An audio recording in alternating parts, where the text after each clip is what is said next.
Existe um lugar em Recife onde o tempo parece ter parado.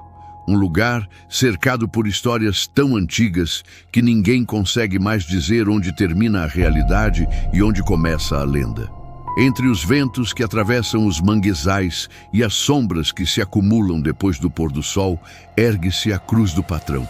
Para muitos, ela é apenas um monumento de pedra esquecido pelo tempo. Para outros, ela guarda um segredo que atravessou séculos. Um segredo feito de vozes, desaparecimentos e encontros que jamais puderam ser explicados. Os moradores mais antigos contam que a cruz nunca foi um lugar comum.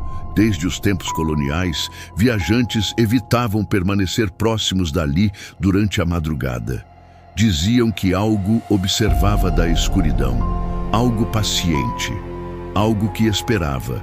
E embora cada pessoa contasse a história de uma maneira diferente, quase todas concordavam em um detalhe.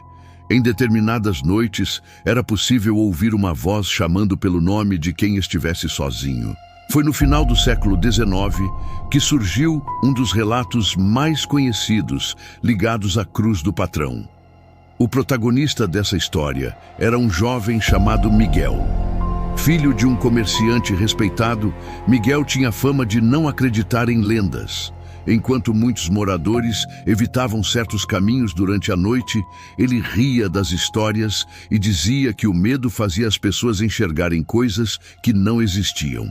Em uma noite fria e silenciosa, Miguel visitou um amigo que morava em uma região mais afastada da cidade.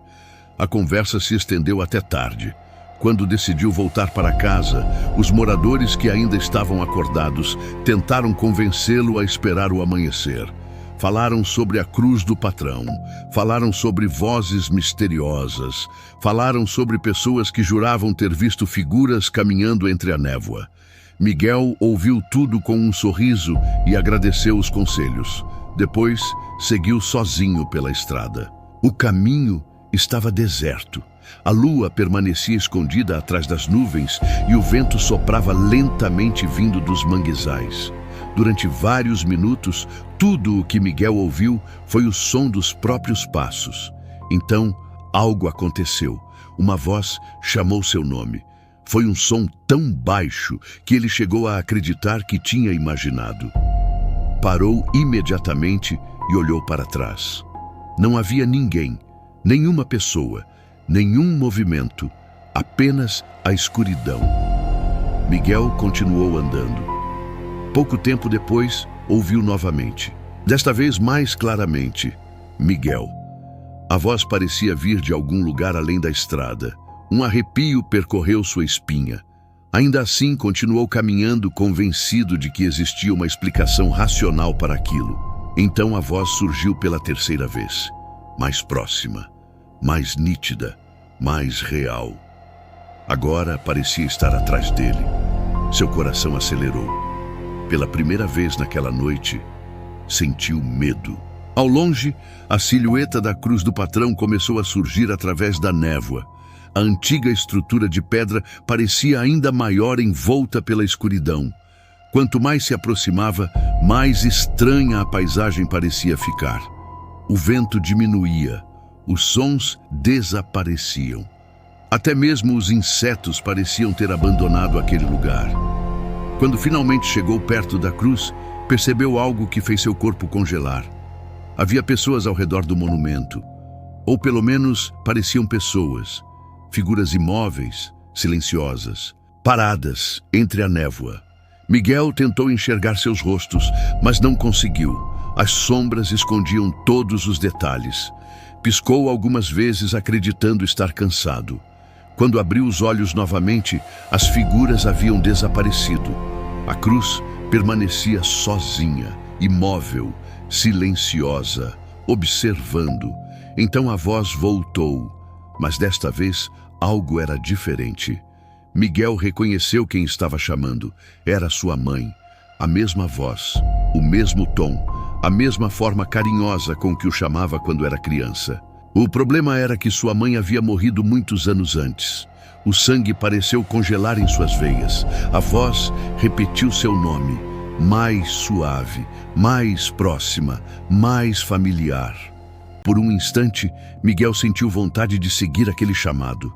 Sentiu vontade de caminhar para dentro da névoa, como se alguma força invisível estivesse puxando sua mente para longe da estrada. Então ouviu outra voz, e mais outra, e mais outra. De repente, dezenas de vozes sussurravam ao seu redor. Algumas choravam, algumas imploravam, algumas apenas repetiam seu nome. Miguel correu. Correu sem olhar para trás, correu sem parar. Correu até as luzes da cidade surgirem novamente diante dele. Quando finalmente chegou em casa, estava pálido e tremendo. Mas o pesadelo estava apenas começando. Naquela noite, sonhou com a cruz do patrão. Viu figuras sem rosto caminhando em círculos ao redor do monumento. Viu sombras saindo dos manguezais. Viu pessoas desaparecendo na névoa. E ouviu novamente as vozes, sempre as vozes. Nos dias seguintes, os sonhos continuaram. Depois vieram os sussurros. Miguel começou a ouvir seu nome sendo chamado dentro de casa. Às vezes durante a madrugada, às vezes em pleno dia, sempre quando estava sozinho. A cada semana, os fenômenos se tornavam mais intensos. Os amigos perceberam que ele estava mudando. A família percebeu que algo estava errado, mas Miguel não contava toda a verdade. Jamais revelou que, desde aquela noite, sentia uma presença observando cada um de seus movimentos. Uma presença invisível, uma presença que parecia esperar pelo momento certo, até que certa madrugada ele desapareceu. Seu quarto foi encontrado vazio. A porta continuava trancada. As janelas permaneciam fechadas. Não havia sinais de invasão, não havia sinais de luta, não havia explicação. Miguel simplesmente desapareceu. Seu nome passou a integrar a longa lista de histórias associadas à cruz do patrão. Os anos se transformaram em décadas. As décadas se transformaram em séculos. Recife cresceu. As ruas mudaram, os manguezais diminuíram. Mas as histórias permaneceram. Pescadores continuaram relatando luzes estranhas sobre a água. Motoristas continuaram afirmando ver figuras atravessando estradas vazias durante a madrugada. Moradores continuaram ouvindo vozes chamando seus nomes quando não havia ninguém por perto. E muitos desses relatos vinham de pessoas que sequer conheciam as antigas lendas da região. Talvez seja isso que torna a história da Cruz do Patrão tão perturbadora. Ela nunca desapareceu, ela continua sendo contada, continua sendo lembrada, continua crescendo, como se alguma coisa ainda permanecesse naquele lugar. Algo antigo, algo silencioso, algo que observa sem ser visto.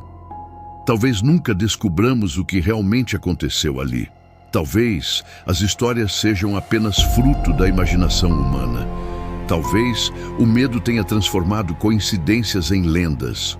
Ou talvez existam lugares onde acontecimentos antigos deixam marcas profundas demais para serem apagadas pelo tempo. Lugares onde o passado continua vivo. Lugares onde as sombras ainda sussurram. Lugares como a Cruz do Patrão. E se algum dia você passar sozinho por aquele lugar durante a madrugada e ouvir alguém chamar seu nome na escuridão, lembre-se desta história. Não responda, não siga a voz, não olhe para trás, porque algumas vozes não pertencem aos vivos e algumas lendas continuam esperando por sua próxima vítima. Se você chegou até aqui, escreva nos comentários: eu ouvi as vozes. Inscreva-se no canal Crônicas de Outro Mundo.